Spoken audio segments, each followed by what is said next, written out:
Et bonsoir à tous, bienvenue dans cette vidéo de présentation et aussi de solution de la Conquest, de la 7 Seas Conquest, nouveau mode de jeu de guild PvE qui fait le mélange entre le mode raid et le mode crusade. Pourquoi? Parce qu'on va devoir taper sur un gardien, mode raid, pour pouvoir taper sur un pilier et scorer, et ça c'est le mode crusade. Donc évidemment il va falloir après chaque gardien trouver une team qui va être efficace pour marquer un maximum de points. Le but étant d'arriver au moins à 500 millions de points pour pouvoir atteindre le rang S et avoir une meilleure probabilité d'avoir des récompenses. Donc là effectivement actuellement en étant à 40 sur 48 on est à 163 millions du rang S dans notre guide. Donc vous avez pour ça, pour vous aider, voilà, on va avancer. On va avoir 3 niveaux de difficulté, le niveau de difficulté bronze, le niveau de silver et gold. Plus vous montez dans le niveau de difficulté, plus les points que vous marquerez en tapant sur les piliers seront importants. On a à côté des items qui vont vous permettre de booster votre score en le multipliant par 2, par 3 ou par 5. Actuellement, le jeu vous propose dans le cadre d'une logging de récupérer des buffs qui vous permettent de multiplier par 2 votre score. Vous pouvez ne les utiliser ou pas. À vous de voir. Ce qui vous intéresse sans doute grandement, c'est la suite. Voilà, ça va être la formation à utiliser. Donc, je vais l'expliquer. On va avoir 3 personnages qui sont relativement basiques pour ceux qui ont une ancienneté relative sur le jeu. Athena V1 qui est sorti il y a 3 ans. CALG qui est présent très régulièrement dans les gachas que tout le monde doit avoir dans sa box à l'heure actuelle, j'imagine. En tout cas, 90% des joueurs. La seule difficulté concerne les joueurs récents qui ont raté l'événement de China Gold, qui est le personnage important de ce dispositif. Je vais revenir dessus après en expliquant l'objectif de cette équipe. Ensuite, on a un support qui est Thomas, qui vous permet d'augmenter la défense de votre team et vous permettra de passer le 4e gardien. On peut remplacer Thomas par Doko ACE, qui va taper plus fort que Thomas, donc qui est relativement intéressant. Par contre, qui rend la team dans l'ensemble plus fragile et qui vous permettra difficilement de passer le 4e gardien sans mort. Enfin, on a le gros DPS de ce mode de jeu, qui est Ayo ACE, qui inflige d'énormes dégâts, puisque c'est le personnage qui va profiter des buffs apportés par China et apportés par Athena. L'objectif de cette team, effectivement vous l'avez deviné, c'est de cumuler les buffs vitesse apportés par Athena sur son skill auto et celui-là apporté par China dans le cadre de son charge kill. À chaque fois que vous activerez son charge kill, vous avez augmenté la vitesse de vos personnages ainsi que leur attaque de manière générale. Ce qui veut dire que à chaque fois, vous allez pouvoir accumuler des buffs qui vont permettre à votre équipe d'aller de plus en plus vite et de plus en plus fort. C'est le principe général pris par cette team-là. On va rentrer dans le combat, je vais faire des pauses après chaque pilier. L'idée c'est que vous ayez à peu près une idée des checkpoints à atteindre, tant en termes de points qu'en termes de temps, pour arriver à faire le score requis. C'est-à-dire que quand on est 50 dans une guilde active, chaque personne doit faire au moins 10 millions de points. La compo que je vous montre ce soir permet normalement d'atteindre facilement 15 à 18 millions par joueur. On y va.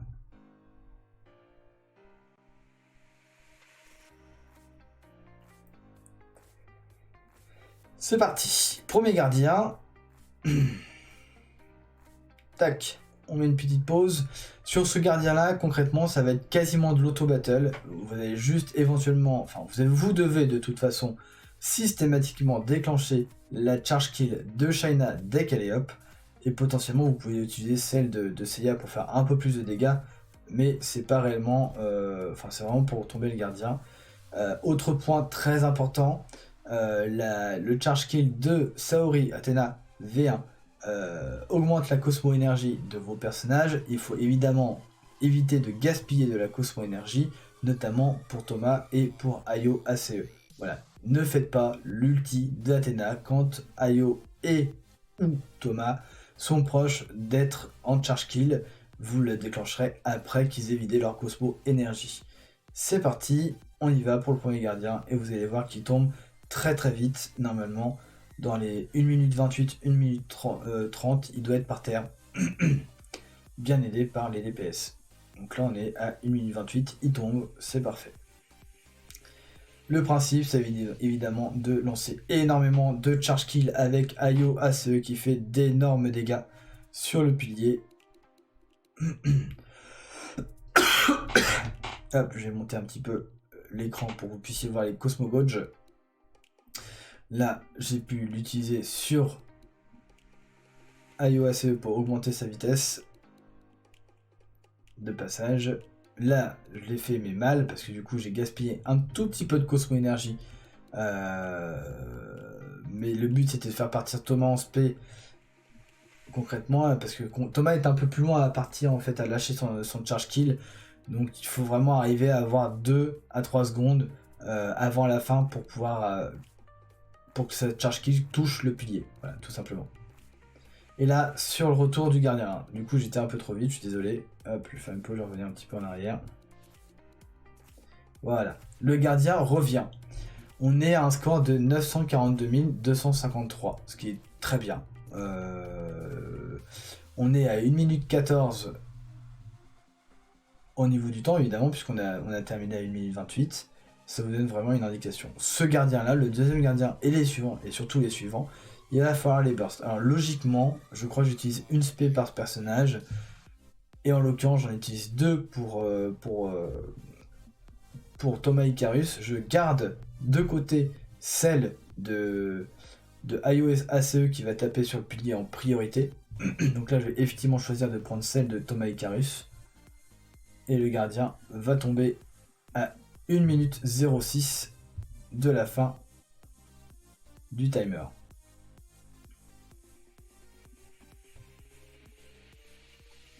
Même principe au début, on lance les attaques spéciales des personnages dès qu'elles sont up.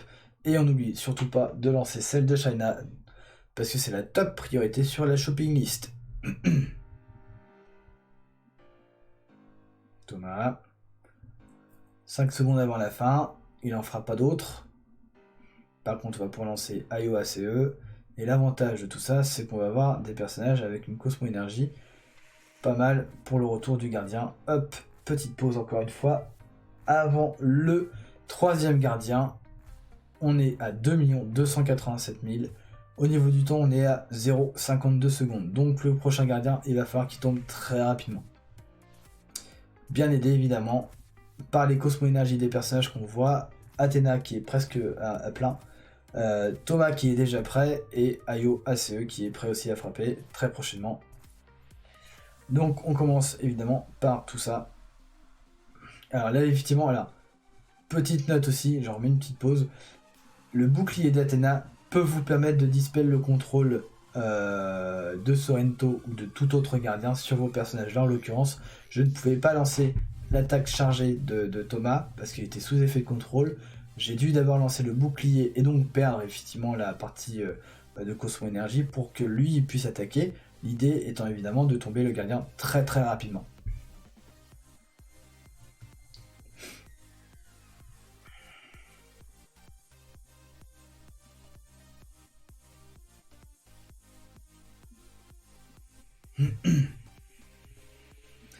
Voilà. Donc là, 40 secondes avant la fin, 41 secondes avant la fin, 14 secondes pour taper le pilier, ce qui va nous laisser très très peu de temps pour aller chercher le quatrième pilier. Mais on va faire le nécessaire effectivement pour y arriver. Je vous laisse voir comment se passe ce troisième pilier.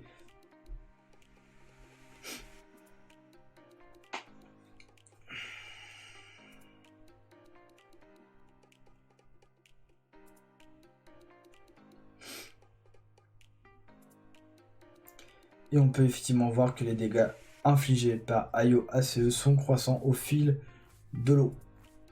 Plus il tape, enfin pas plus il tape, plus on fait de spé avec China et avec les buffs d'Athéna, plus il va faire très très mal.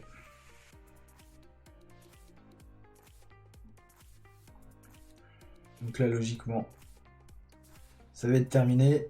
Tac. 4 125 000 à l'issue du 3e pilier, 27 secondes de la fin. Sachant qu'il y a 14 secondes pour taper un pilier, ça vous laisse à peine 13 secondes pour tomber Sorrento. Et là, en fait, quand on regarde les cosmo-énergies des personnages, on va voir qu'on est vraiment dans un bon try. Puisque du coup, on va pouvoir effectivement les enchaîner, tout en sachant que Sorrento a un skill qui lui permet visiblement de diminuer les dégâts qu'il va percevoir. Donc s'il n'est pas dans ce skill-là, vous avez toutes les chances de le tomber très rapidement en enchaînant les capacités offensives, tout en sachant qu'effectivement, avec les buffs d'attaque de vos personnages, ils font de plus en plus mal. Là, il reste 20 secondes avant la fin. Sorrento devrait tomber très prochainement.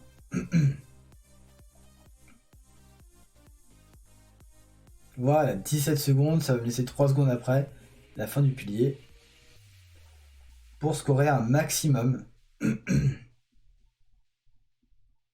On a vu que Shaina avait failli mourir sur ce try là, c'est pas été le cas dans tous les tries, hein, je vous rassure. En général, elle descend rarement low life de cette manière.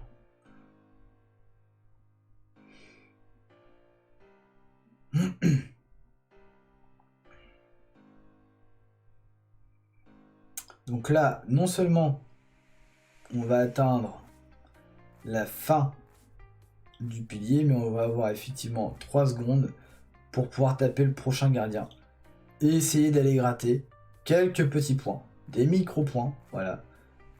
À peine 2000 points, je crois, il me semble, 2-3000 points, je crois. Mais bon, ça peut compter au bout du compte.